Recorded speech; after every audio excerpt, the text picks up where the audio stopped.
Hey, Gracefully Growing family. Welcome back to the Gracefully Growing podcast, where we learn how to grow through real life without crashing out in the group chat. Today's episode is for the teen who's trying to act normal at school while their heart is doing backflips at home. Because when someone you love is sick, like a parent, a grandparent, a sibling, auntie, uncle, a mentor, or even your best friend's parent, life gets weird quickly. And it's not funny weird. Like I laughed at a meme and felt guilty right after weird. Like I'm mad at everybody, but I don't know why weird. Like I'm fine, but your eyes twitching and you ate cereal for dinner for 3 days in a row. Weird. Welcome to the Gracefully Growing podcast, where we provide you with real talk, real growth, and real life tools to help you thrive in school and in life. I am Dr. Kemi, educator, author, speaker, and gratitude advocate, as well as mom to the most amazing 13-year-old sunshine in the world. I'm excited because each week you continue to join me as we explore the 5 key principles that will guide you to a fulfilling life. And what are those 5 key principles? They are gratitude, they are reflection, affirmation, connection, as well as empathy. So each week, when you join me, I ask you to grab a journal. Or if you don't have a journal, I ask you to grab a notebook. If you don't have one handy, then I encourage you to open the Notes app on your phone so you can take some notes so that we can grow together. Help me get to 1,000 subscribers by making sure you click that subscribe button and you turn on your notification bell so that you do not miss an episode. And I drop new episodes every Monday. Oh, before I forget, I've also written a great affirmation gratitude journal that is available on Amazon, and I'll be sure to drop the link in the show notes. For a lot of you, this may be your first time seeing me. So, what we do each week is we examine things that teenagers are going through in real life, and we look at them through the framework of the grace and provide you with solutions and tips that you can use to handle those issues. Today, we're talking about what you might be feeling when a loved one is sick and why it's normal. What to do when you feel helpless, because most times as a young person, you feel helpless when a loved one is sick. We're going to look at how you show up for your loved ones without losing yourself in the process. And we're going to wrap all of that using the GRACE framework as your emotional survival kit. Now, this is a huge disclaimer. I am not a therapist. I am not a therapist, but I am your coach in your earphones or in your earbuds. And I'm going to give you real tools that you can use today. I say this very seriously. If you need support, please reach out to a therapist. All right, let's begin. Take a deep breath in and out. All right, let's get into it. Why does it hit so hard when a loved one is sick or they're dealing with a chronic illness? When a loved one gets sick, it can feel like someone hit the pause button on your life, except you still have school, you still have chores, you have assignments that keep playing like nothing happened. And here's what makes this so hard. And this is hard because, number one, You don't control anything. It's not a question of you studying harder or trying harder to fix it. You can't practice more and make the illness go away. And if you're not used to solving problems, this situation is just rude. Number two, you might not get the full truth from the adults around you. And that's because as adults, we want to protect you by not telling you everything. And your brain is like, so y'all want me to be calm with partial information? Interesting. Number three of why this is hard. Your emotions will show up in sneaky ways. Sometimes your sadness that you're feeling looks like irritability. It looks like you shutting down. It looks like you acting too chill. It looks like you being extra funny. It's almost kind of like you activate your class clown mode. It looks like doom scrolling at 2 o'clock in the morning. And it also might look like crying, random crying, when you see a dad and daughter at Target, or when you see a mom and their daughter at Target, or when you see a father and a son at Target.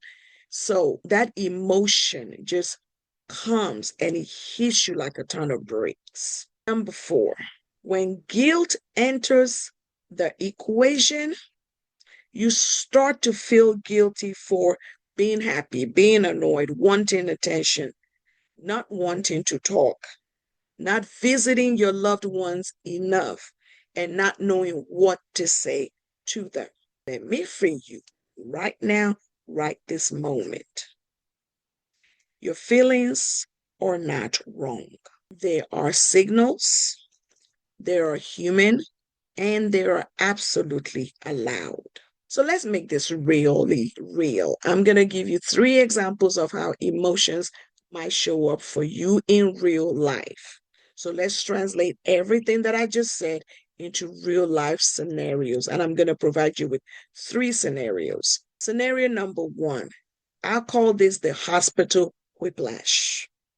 You at the hospital, you see your loved one hooked up to all the machines, and you start to feel scared. Then you go home and your friend texts you, oh my God, my TikTok draft flopped. And you're like, is she for real right now? Is he for real right now? My life is falling apart. And the only thing you can think about is a flopped TikTok. Really? Scenario number 2 of how this would show up or might show up. I call this the mood swing Olympics because 1 minute you're fine. Next minute, you're snapping at all the people around you because they breathe too hard or because they just exist, because they chewed too loud. Then you feel guilty right on the back of that. And you start cleaning your room like somebody's about to come grade you on how clean your room is. That's why I call it the mood swings Olympics. Example number 3 or scenario number 3 is the silent spiral. You don't want to bring it up because you don't want anyone to pity you. So you say nothing. Then you feel alone. Then you tell yourself nobody cares. Then you isolate yourself more. And then it becomes a whole emotional hamster wheel. If any of these are you, if you see yourself in any of these 3 scenarios, welcome. You're normal. Now, let me help you get some tools using, of course, our grace framework. And we're going to begin with gratitude. Gratitude is the thing that allows you to still find the good without pretending that your pain isn't real. I always say this: gratitude is not toxic positivity. I'm not telling you just be thankful while your world is falling apart. Gratitude in this situation is simply asking, what is still here that matters? When someone is ill, gratitude becomes your grounding tool. And this is what it looks like in this type of situation when you're dealing with a sick loved one. Being grateful that you got to visit your loved one today. Being grateful that you heard their voice. Being grateful for a nurse who was kind to your loved one. Being grateful that you have someone you can talk to. Being grateful for one calm moment in the chaos. So let's practice this gratitude. And I call this the 3 small anchors. When things feel like they're out of control, I want you to do this. I want you to name one thing that helped you today, even if it was a small thing. One person who showed up for you, and one moment of peace, even if it was just no more than 10 seconds of peace. So this would look like this. Today was trash, but my aunt bought food. My friends didn't make it weird, and I got a quiet moment in the car where I didn't feel like crying. That counts. That's gratitude. Because gratitude is basically you telling your brain, hey, bestie, I know we're spiraling, but can we notice one thing that didn't break today? I also want to say this to you. If gratitude feels impossible, I want you to start with this small phrase: I am grateful I made it through the day. Because sometimes that's the win. Let's move on to reflection. Reflection reminds you to name what you are feeling so it doesn't control you. Is your emotional honesty. Because when you don't name your feelings, it doesn't mean it disappears. They just show up sometimes as attitude. So therefore, reflection is you saying to yourself, what's really happening inside me? Let's talk about some common feelings that teens experience when a loved one is sick. Fear. What if they don't get better? Anger. Why is this happening to us? Why is this happening to my mom? Why is this happening to my dad? Why is this happening to my grandpa or my grandma, my aunt, my uncle? Jealousy. You're looking at other people's lives and it seems like their lives are normal and yours is falling apart. Numbness. You don't feel anything. And then you start to ask yourself, am I a bad person for not feeling anything? Guilt. I laughed today. Does that mean I don't care that my loved one is sick? Overwhelmed. I can't handle this. This is too much. This is a lot. Let me help you normalize this. You can love someone and still feel tired. You can care and still want a break. You can be scared and still do life, like going to school, going to your practices. The reflection tool that I'm going to offer you for this part is name it to tame it. So I want you to ask yourself, what am I feeling? Find 1 to 3 words. Is it sadness? Is it anger? Is it fear? Is it anxiety? Is it guilt? Is it the overwhelm? Question number 2. Where do I feel it in my body? Where exactly am I feeling this emotion? Is it in my chest? Is it in my stomach? Is it in my throat? Is it in my head? And the third question is, what is the feeling once I've identified it? What is it asking me for? Is it asking me for rest? Is it asking me for more information? Is it asking me for reassurance? Is it asking for a hug? Is it asking for space? So this would look like I am angry. My chest feels tight. I think I need someone to explain what's going on instead of acting like I am not old enough to know what's going on. Let me offer you a reflection tool called the two circles. I want you to take out a sheet of paper and I want you to draw two circles on that piece of paper. In circle one, I want you to write down all the things that you can control, such as how you talk to people, asking questions, getting sleep, showing love, doing your homework in small chunks, or taking breaks. In the second circle, I want you to write down all the things that you cannot control, such as the actual diagnosis, timelines for healing, the decisions of the adults around you, the outcome of the illness. Then I want you to focus on circle one. Because remember, circle one is all the things that you can control. And this is how you protect your mind.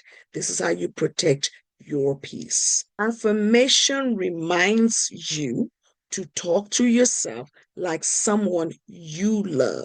You see, when life gets scary, your brain will start to make up all kinds of stories, such as, I can't handle this.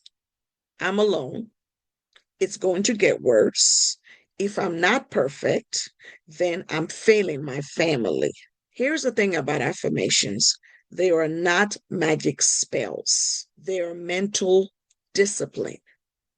They help you replace panic thoughts with steady thoughts. Let's put this together. I'm going to call this the win then affirmations. So it will go something like this. When I feel overwhelmed, then I will take one breath and do one small step. When I start spiraling, then I will text someone safe or write it out in my journal. When I feel guilty for being happy, then I will remember joy doesn't cancel love. Let me also provide you with some power affirmations for this type of situation. I can feel scared and still be strong. I want you to say that to yourself. I can feel scared and still be strong. I don't have to carry this alone. My presence matters more than my perfect words. I can take breaks without feeling selfish. I am allowed to laugh and leave, even during hard times. And the last one, I will focus on what I can control today. Always focus on what you can control today.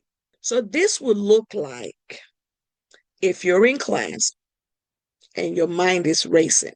Quietly, I want you to say in your head, right now, I am safe. And I can do this one assignment, one step. That's an affirmation. Because here's the thing, if you don't talk to yourself, your anxiety will talk to you. And anxiety is a liar, pants on fire. Okay, let's talk about connections. Connections remind you not to isolate yourself and build your support squad. And this is where a lot of young people struggle because you don't want to be the sad friend in your group. You don't want pity. You don't want people asking you 1,000 questions, but connections doesn't mean telling everyone everything. Connection means you have at least one safe person. That's your person, that's your go-to person. I've often said this. Let's talk about the people that can be in your support circle. Your parent or your guardian, a trusted auntie or uncle, a school counselor, a coach, a teacher that you like, your best friend, a youth leader, a therapist, if you have access to one. These are your support people. Here are some scripts that I want you to use when you're struggling with your connections. Hey, I don't want to go into details, but someone close to me is sick. Can you just check on me this week? Another one is, hey, if I seem off, that's why I'm trying. You can also say to your circle, can we hang out but keep it normal? I need a break from all the heavy stuff that I've been dealing with. Or another one is, can you help me talk to my teachers? I'm overwhelmed. You can ask this of anybody that is in your support circle. That's what connections is all about. If things are heavy at home, pick one adult at school and tell them something simple, like, without going into details, stuff is going on in my family. I might need some grace with deadlines. That one connection can change everything for you. Another thing about connections is this: a lot of teens oftentimes don't know what to say to a sick loved one. So I want you to try these simple phrases. Start with, I love you. I'm here. I don't know what to say, but I want you to know that I care. Do you want to talk or just sit together? Want me to show you something funny? What you are not going to do is pressure yourself to say the perfect speech or anything that makes you sound fake. Just being present with your loved ones is powerful. Your presence is powerful. Empathy reminds you to be kind to them and to yourself. Empathy is understanding emotions without trying to fix everything. You might need empathy for your loved one. You will need empathy for your family and, most importantly, yourself. Let's begin with empathy for the loved one who is sick. They might be scared, tired, moody, quiet, frustrated. I want you to know it's not personal. Illness changes people's energy. So if your loved one snaps at you and you feel hurt, empathy says, recognize that it was painful that they did that, but understanding that he or she is suffering. And you can take a step back without hurting or hating him or her for the action. Let's talk about empathy for your family as you guys are going through this. Your parents or your grandparents may be stressed. They may be short-tempered and emotionally absent. Because the reality is adults don't always handle fear gracefully. Sometimes they handle it with silence or control. So empathy doesn't mean that you ignore your needs. It means that you understand why things are tense and still communicate. This is the biggest one out of all the three. So we've talked about empathy for the loved one that is going through the illness. I've talked about empathy for members of your family. I want to talk about empathy for yourself because you may be trying to be strong by shutting down. But being strong doesn't mean being numb. So self-empathy will sound like this. This is hard for me too. I am doing the best I can. I deserve care also. But when you're feeling overwhelmed, you can say, I want to help, but I need a break. I can do one task, not 5. I can visit for 30 minutes. You can set boundaries with empathy for your loved ones, for everybody around you, even when they're going through an illness. Empathy is self-care. Setting boundaries is self-care. So let's make this super practical. Here are 4 do this today tools. Tool number 1, the 10-minute reset. When you feel overloaded, drink water, eat something, take a shower, step outside, put your phone down for 5 minutes because your brain needs basic care to cope. Tool number 2, I call this the one helpful thing rule. If you feel helpless, do one helpful thing. It could be fold your laundry, make tea, sit with your loved one, write a card, clean a small area. This helps you to feel less powerless. It helps you to feel like you're participating. Tool number 3, the normal break rule. Schedule one normal thing daily. It could be a show. It could be a game, basketball, music, friend time.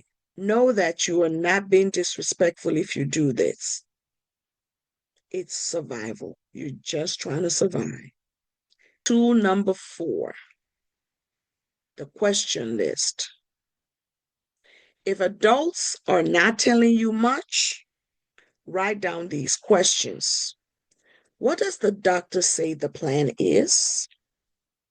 How can I help? What should I expect this week? What do you need from me? When you write down these questions, it helps you to reduce your anxiety. This week's challenge. If you're dealing with the illness of someone you love, I want you to remember this. You do not have to be perfect. You do not have to be the family's superhero. You don't have to carry adult level stress in your teen body. You just have to take the next right step. So let's do a quick grace recap. Gratitude. Find small anchors that keep you grounded. Reflection. Name what you feel so it doesn't explode. Affirmations. Replace your panic thoughts with steady truth. Connections. Don't isolate. Choose one safe person. Empathy. Be gentle with them and be gentle with yourself. Here's your challenge for this week. I want you to pick one grace letter to focus on for the next 7 days. And if you want a sample place to start, choose C, connection. Text one person today and say, hey, I'm going through a lot. Can you check on me? That's courage. Know this. You are not weak for feeling this way. You are healing and you are growing even in the middle of hard stuff. Now, if this episode helped you, I want you to share with a friend who needs it. And remember, you can't control everything, but you can choose how you show up with grace. Until next time, stay growing, stay graceful, and remember, you got this. I'll talk to you soon. It's a wrap for today's episode of Gracefully Growing. Thank you so much for tuning in and growing with me. Remember, living with grace means showing gratitude, taking the time for reflection, speaking powerful affirmations, building strong connections, and practicing daily empathy with yourself and others. If today's episode gave you something to think about, inspired you, or made you smile, don't forget to like, share, and subscribe so you never miss an episode. You can also download today's free resource in the show notes and join our Gracefully Growing community on social media for more tools, encouragement, and real talk. Until next time, Keep showing up for yourself, keep growing, and most of all, keep living with grace. I am Dr. Kimmy. See you next week.